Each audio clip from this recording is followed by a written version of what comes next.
E aí, aqui o Corpo Policial de Aruba está cumprindo menos com 30 anos de existência e está um momento para virar a cara, para mirar atrás. E logo não, é reto não, é trabalho não desplegar.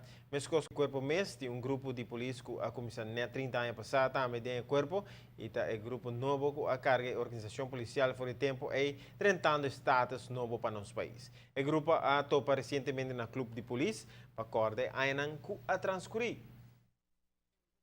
A polícia tem exemplo de antes que maneira que está tem situação que a Aruba está tem tempo aí que está temporada com o lago abandonado a ser suporta não e botar aí com a maioria ainda decidir de coi rumo para Holanda para outro país para um melhor futuro. O que passa a pessoa na aqui colega na aqui decidir de dentro do corpo policial e não tem no nosso país na Ribapia. Dentro do momento não difícil, mas nós podemos escutar que abaco não atrás é tempo na é como mais pouco colega mesmo. Agora que está tem assistência, tá pouco polícia chega para ajudar não. Pero a vendia não está que cambio que o polícia está serve Aruba dentro nosso corpo policial e o corpo policial também vai cumprir 30 anos aqui. Pensei me está agradecendo do nome do sindicato de polícia, de turnos internos diretiva.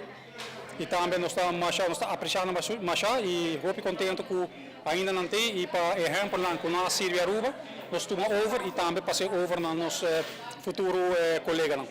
Lo que passa grande para mim como Itahaya, do corpo policial, como por atrás de diferentes departamentos, com diferentes comissários, não?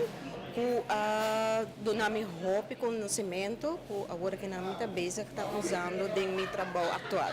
Então, isso é uma experiência enorme como está tendo. Se a polícia não está trabalhando aqui, agradecer o cambio que tem no nosso corpo, mas que o corpo atual que assim opicos bom para nosso corpo policial, tanto material como personal, arriba nível, que nós temos que ser tanque para o que nós temos agora aqui. E também o desenvolvimento da Isla Poeta.